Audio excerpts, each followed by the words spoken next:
Hey guys, Amir Reiter here with the Transform Sales Podcast, special edition called Transform Life. Joe Bosco, you are my first guest on the Transform Life series. How are you doing today, man? Pleasure Why to do you be look so here. tan Thanks for and in having good me. shape, bro? Is it just to show me up on the first podcast? Did you go to a tanning booth? I I think it's the reflection off this microphone. It might be It's a red light. It's a emitting red red light light. sauna. So Or it could be the awesome, convertible. awesome. So, all right. Before we jump into it, I want people to know who you are. A quick introduction. Who is Joe Bosco, the man, the myth, the legend? And tell us a nice little fact about you that most people wouldn't know. Yeah. So I'm Joe Bosco, and I am just a normal guy, just like everybody else. And right now, I'm currently the head of sales of Bottom Line. And what I do is I manage and train salespeople, and of course, my job is to produce and bring us some numbers.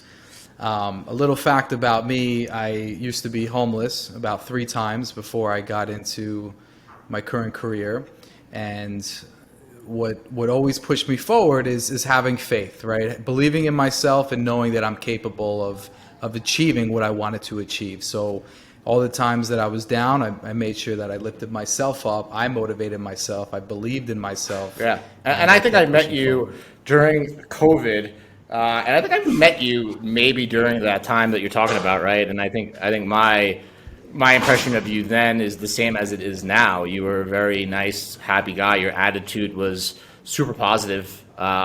Always asking questions, always learning, always looking for mentors. So, when I met you, were you in that situation or a little past that situation? Because I don't, I don't know. I was past it by 6 months, awesome. maybe 6 months, and So yeah, how did you just about get, 6 months. how did you actually get into sales in the first place? I've been selling my whole life. I mean, I started selling cars with my uncle when I was 16. I started selling real estate when I was 18.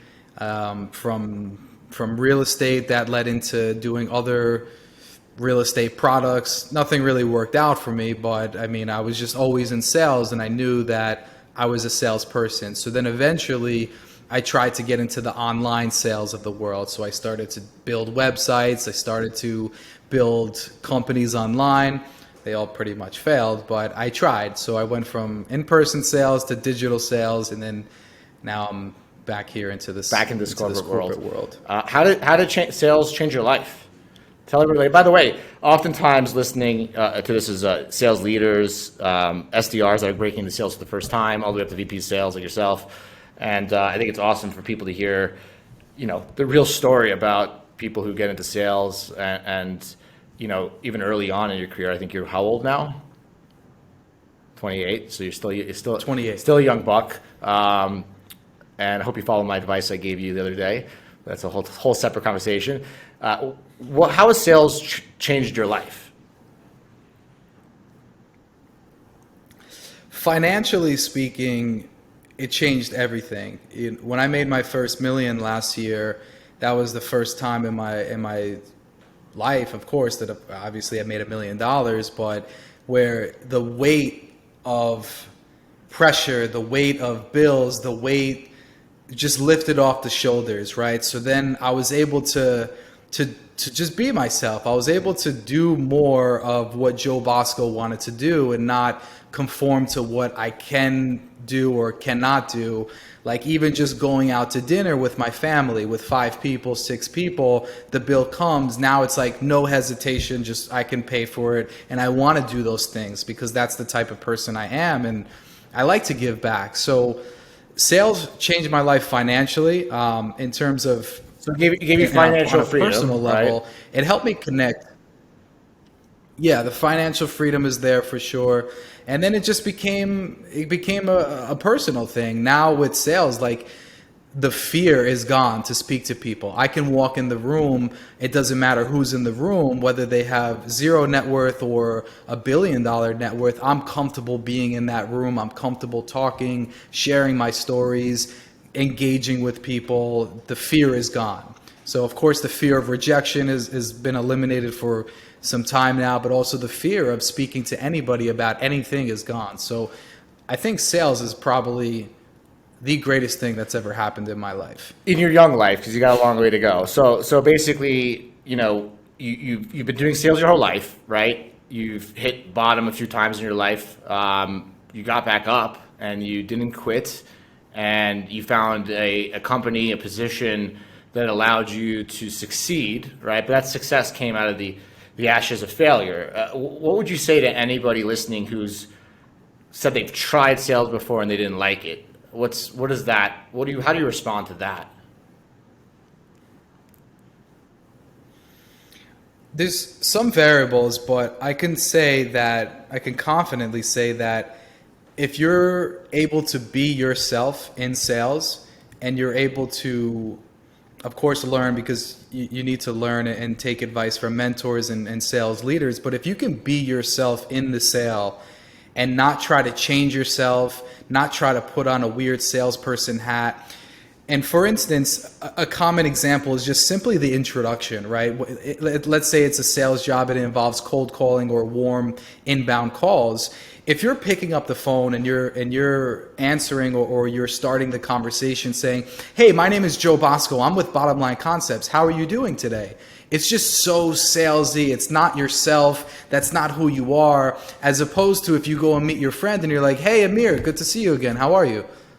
It's just more natural. So I think the people who have tried in sales and they didn't give it another shot, or they maybe didn't like it, maybe they were trying to conform to some sort of idea of what they think sales should be, as opposed to just being themselves, being authentic, being genuine. And most importantly, they need to be an expert in what they're selling. If you know everything about your product or your service, you can confidently speak to people and be able to be natural. It doesn't need to be scary. It doesn't need to be uneasy. It should just be a normal, natural Would you give advice to people that tried sales and that it failed to kind of analyze why it failed and ask themselves what they learned, and then to maybe look for a position that could better suit their skills or give them a product they're really behind it? Because I think sometimes, we live in a world where, when you said, like you just said it, like you need to be an expert or you're helping. Sometimes we take jobs because they're available versus selecting a job with something you're passionate about, right? Would you give advice to people that, like, hey, go from taking a sales job because you got a good sales job to finding a product or service that you can stand behind? Is that a big difference in someone's sales career? Massive. I agree 100%. You have to be passionate. I owe all of my success, and my colleagues feel the same, that the reason why I'm successful in this position is because of my passion for what I'm doing. I remember way back when I used to work at a call center and I was doing real estate marketing, and my job was to cold call. I was on an auto dialer and I was making about 400 outbound cold calls per day to real estate agents, trying to sell them a $99 service. And for me, I knew what the product was. I knew the service. I knew that I did not believe in it. I didn't feel confident in it. And my passion wasn't there. If anything, I was just exhausted. I started to get anxiety. I started getting panic attacks because I didn't align with what I was selling, and that led me to leaving that job because I knew it wasn't something Did that that I ever really enjoyed doing. ever cross your mind that maybe sales wasn't for you at that point? What were you thinking? No. I just knew that I needed to do something that I enjoy doing. They say find your passion and make a career out of it. I enjoy helping people. I enjoy giving.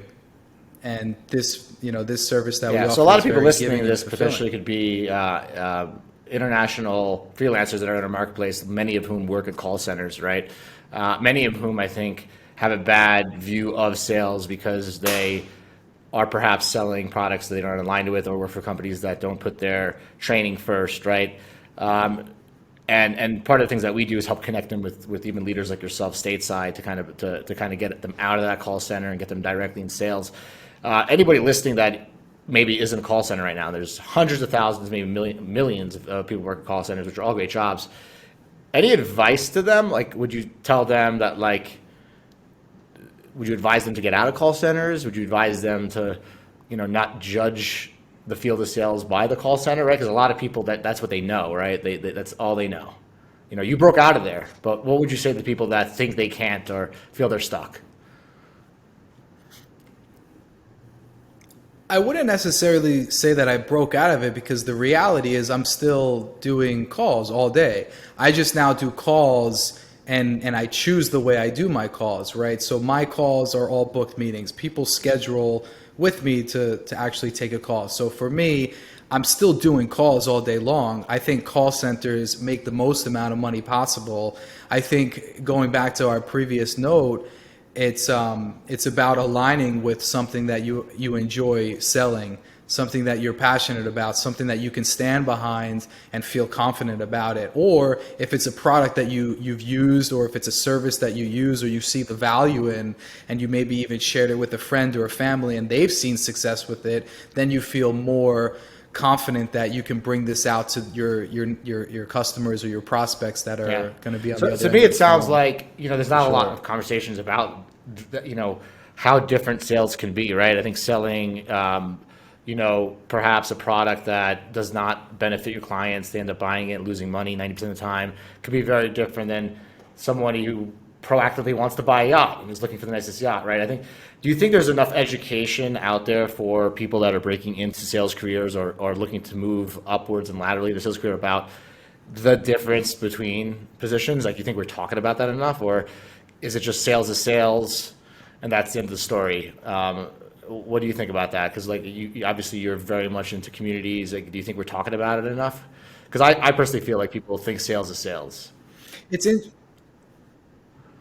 it's interesting. I understand what you're saying. There's different levels of sales. There's appointment setters, there's cold callers, there's intake managers, there's closers. So if you're in a sales position and you're not having success in your current position, maybe it's just not the right fit, and maybe you should move to a different position where you see more success. Maybe you're incredible at making a cold call and getting through the introduction part, and actually being in the call, where now you have somebody's time and you're able to speak accordingly and provide the service that you want to provide.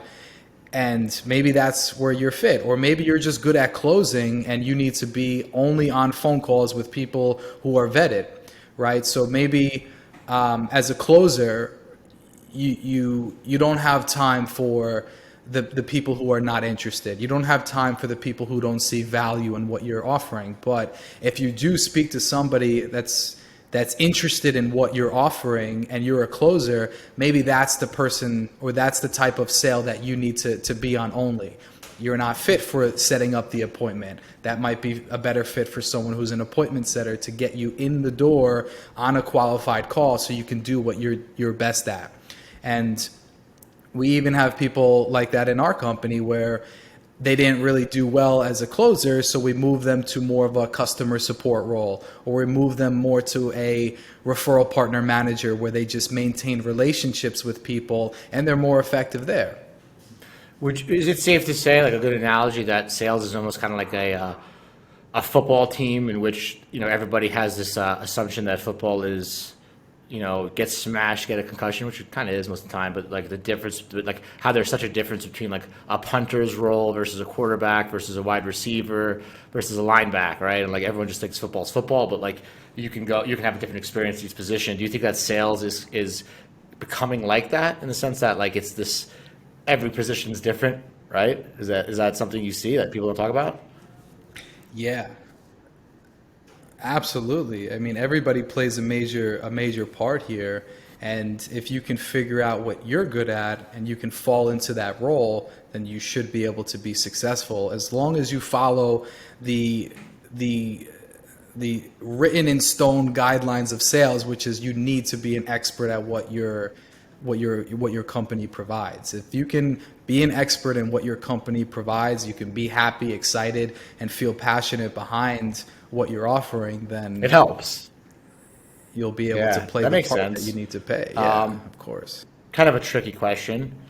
What do you say to somebody who can't afford to not have one paycheck missed, is stuck in a sales job that they're not happy with, and they're worried that if they lose their job, they might be out on the streets.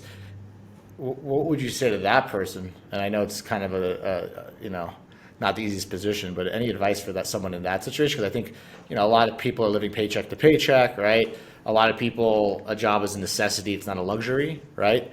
And I think choices go down obviously when you don't have savings, right, or you're taking care of a family, right?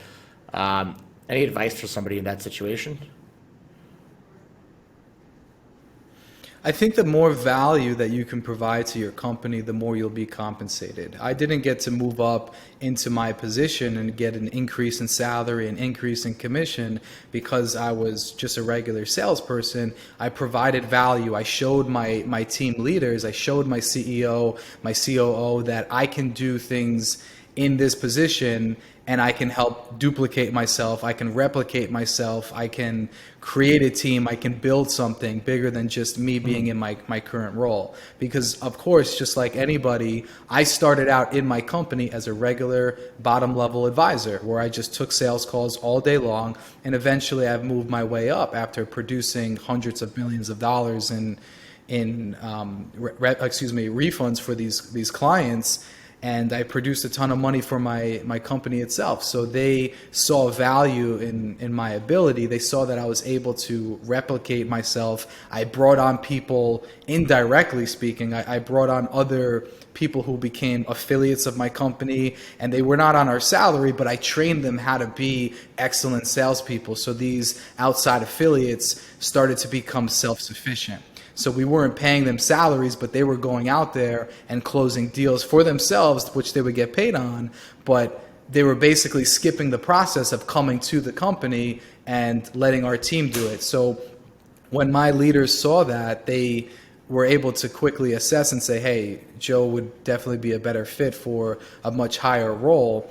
And what I'm getting at here is if you're not happy with the compensation that you're receiving as a salesperson, maybe you need to create more value for yourself, show your company that you have more value to provide, and then you can ultimately move up in the ranks. And if that's not going to be the case, if you don't see that there's room for you to grow, then it would go back to what we originally spoke about, which is simultaneously find a career, find a job. I mean, I know you have an incredible marketplace where you help put people in these positions. So if someone comes to you, maybe they can do research on the side and find a company that they can actually see a better fit for them. They can find some passion and actively pursue it. I think nowadays a lot of companies are offering sign-on bonuses or maybe upfront payments just to get started. So maybe they can. I'm just trying to find the level of if you're fearing of being in the streets. I mean, I've been homeless before. It's not that bad. As long as you have a car and a gym, you should. Health is important, right? I mean, not even that, but just being able to shower and put on a suit and have nobody know that you're homeless. Yeah, and I think people have seen the movie Pursuit of Happiness. And there's more success stories of people in adversity than there are, happy stories of people who've gotten everything from a silver spoon and then decide that life isn't good for them. And there's all crazy stories.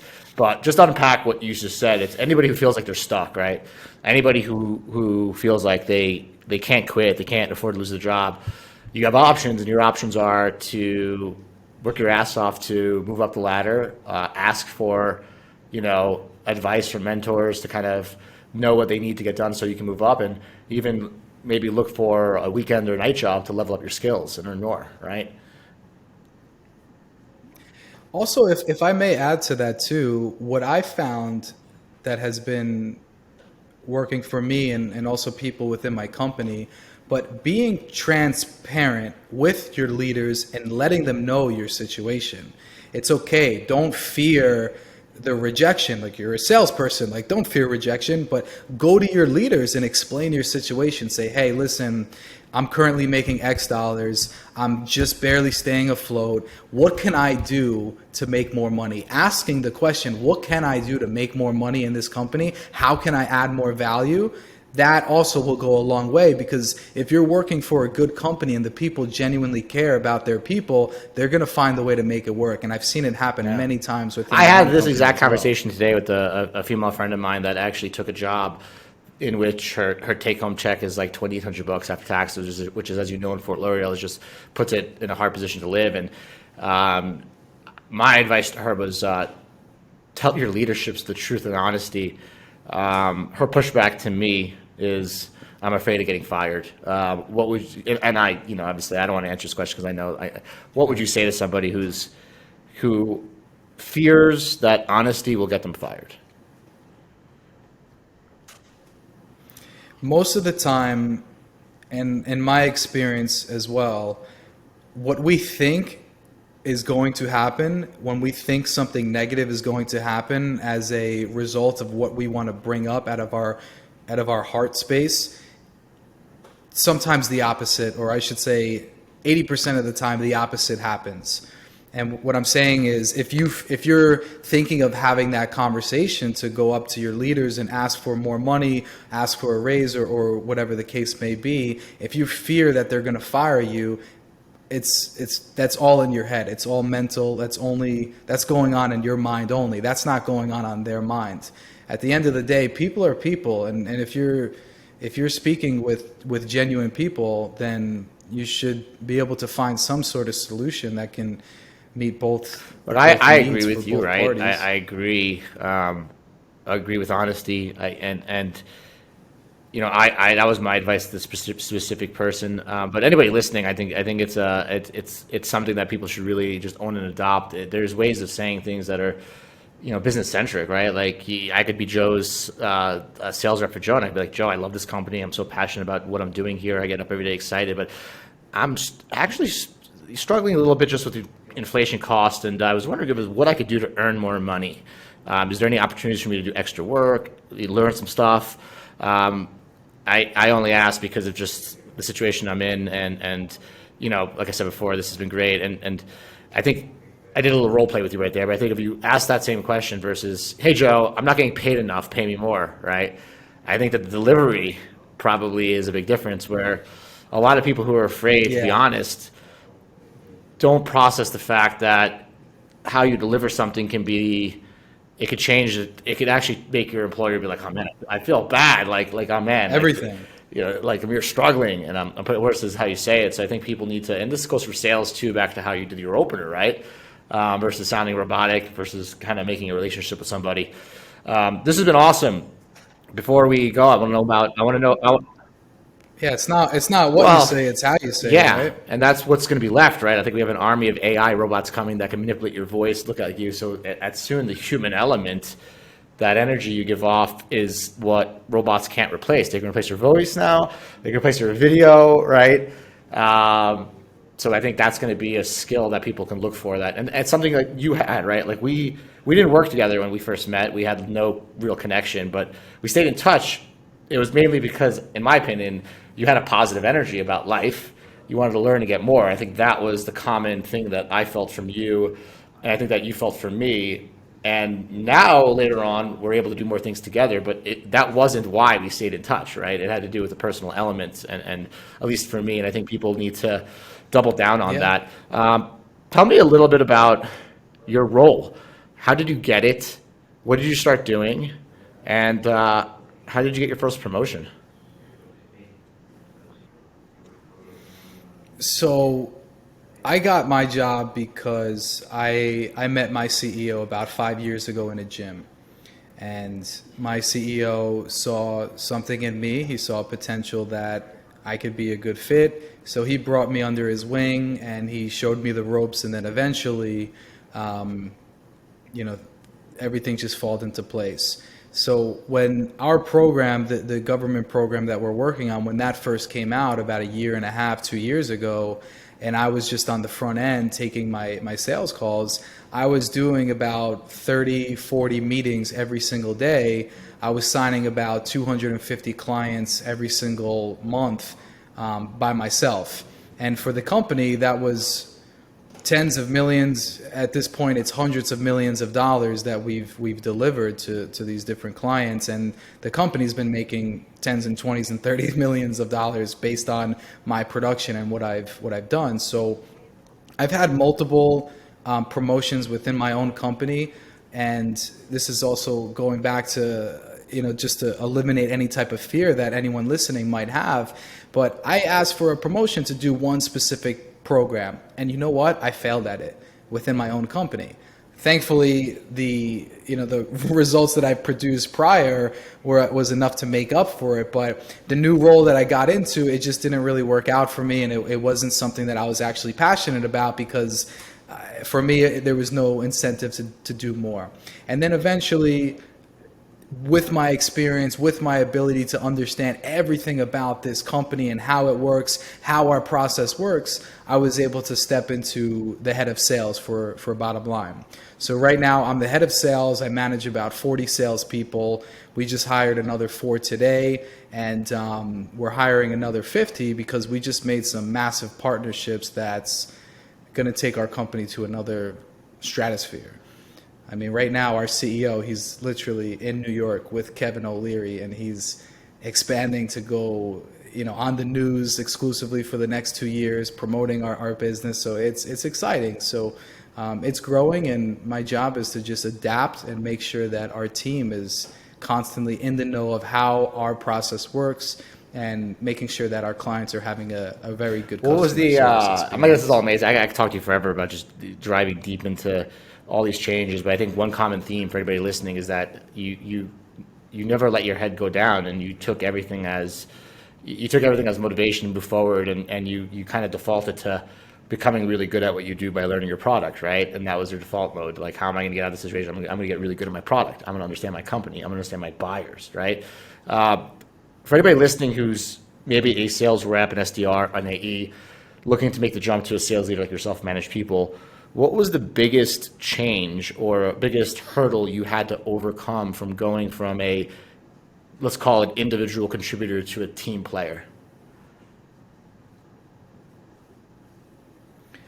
Eliminating the view, eliminating what I thought that my leaders thought of me. So as a salesperson in any company, sometimes you create this self-image, right? Your self-confidence, and there could be some insecurity that you might not be viewed as a leader, or can be possible of leading a team. And I had to eliminate that, and that was tough, and that comes from within. But I had this weird thought that my executives didn't see me as a team leader or someone who could be fit for this role. And that was probably the biggest obstacle for me. And I eliminated that. I got rid of the thought that they had any type of negative thought about me. And I just was actively persistent. But I showed up. Most importantly is I showed up. And when a problem came about, or there was anything that I knew that I can solve, or just show them, hey, I'm capable of doing this, I'm capable of solving these problems, that's when they started to take notice, and that's when they started to keep pushing me towards this leadership role. Because our leaders, they want us to be able to solve problems, right? Amir, you hire people so that you don't have to not deal with problems, but you have smarter people, or you have better people who are in place to solve these problems, to help move on and move on and move on to the next steps. So I wanted to show them that I can solve problems if I'm in the position. So that's really what I focused on, is if there was a problem, how can I solve this? How can I solve it effectively and make every single person that's involved feel good about what just happened? I think there's a constant that's theme really of like push on Joe, and Joe will push well. back, right? And not push back with words, and this will push back with effort, energy, showing up, right? It's kind of the core. I think anybody listening, it's also good to add that as human beings, we don't need to be everything to everybody, right? There could be certain qualities you have that can get us in the end zone and allow us to win the game. I think people are frozen with thinking that they need to be perfect, right? A perfect interview, or a perfect this, perfect thing. But I think everybody has that kind of core quality that can carry them forward, right? You're very young in your career, right? 28 years old, running a team of 45, hiring more people, generating hundreds of millions of dollars of revenue. If you could do it all over again, would you change anything? And what if? What would you change? That's tough because I'm so young, so I don't I don't know. I feel that every decision, every thought, every job that I've ever had, every mentor that I've had, I feel that it was meant to happen. I mean, I do fall into that weird spiritual aspect of life where I believe that there's a reason for everything, and there's a reason why I did the things I did. There's a reason why the things that happened to me, I believe that it was all supposed to happen. Those hardships helped me. They made me learn. Things happened for you, not to you. And I'll agree with you on that one. Things happened right? for me.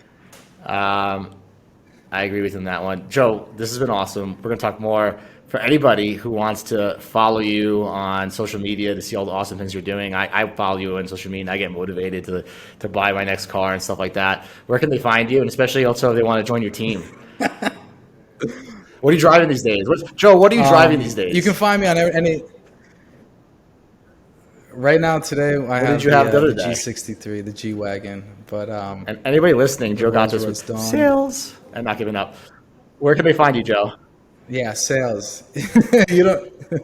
You can find me on any social media. My name is Joe Bosco. There's no So guys, underscores or there's no anything. quick It's just rich Joe story, Bosco. right? You want to trade Bitcoin, sure, go for it. But you can get to high level of sales. Joe's 28. Joe, this has been awesome.